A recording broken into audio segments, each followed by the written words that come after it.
I want to be quick because we have a tight time frame with a number of our speakers. I do, and maybe I should explain. I did announce last year that I would step down as chair of GTI after 15 years, so that's why this very kind video was created. I have never seen it before, so I'm very touched by it.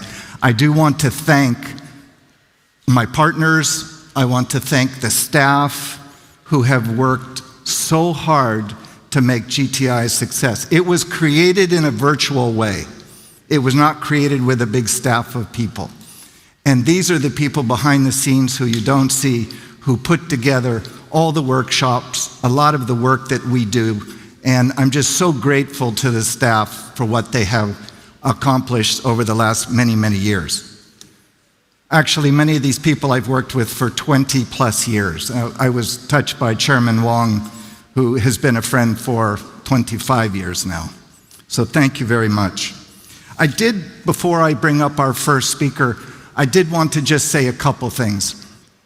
I try not to inject my opinion in these summits because that's not my role. My role is to move things along so that the operators and our partners can advance their agendas. But I do want to spend just a moment saying that when I became chairman of GSMA many, many years ago, I was the CEO of a mobile phone company in Asia.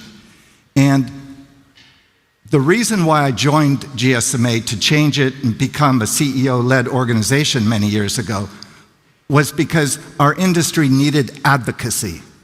And I've always felt very strongly that this industry, all industries, need advocates. And so GSMA served in that role. What actually angered me many years ago was when we invited Mark Zuckerberg for the first time to speak at the Mobile World Congress. And he made a ridiculous statement that Facebook had connected the world. And I screamed aloud, Vivek, I screamed aloud in the room, private room, and I said, no, he did not. Facebook did not connect the world. Sunil, the mobile operators connected the world. And I was just so angry that he had captured that moment and we as an industry had not captured that moment. I will never forget that. That inspires me.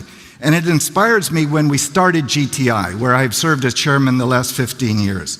As you noted, our job was to bring FDD and TDD together. We accomplished that. We moved on to 3.0, where we are today.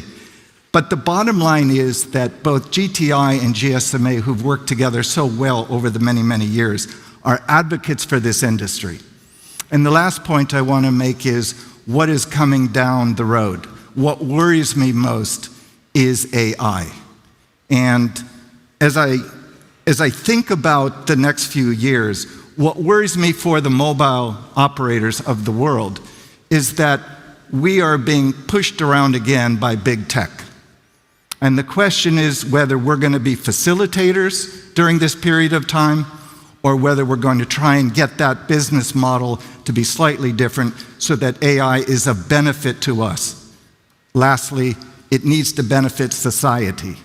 And that's what worries me most, and that's why we need organizations like GSMA and GTI to talk to regulators, to talk to policymakers, to ensure that consumers and our industry are benefiting from AI.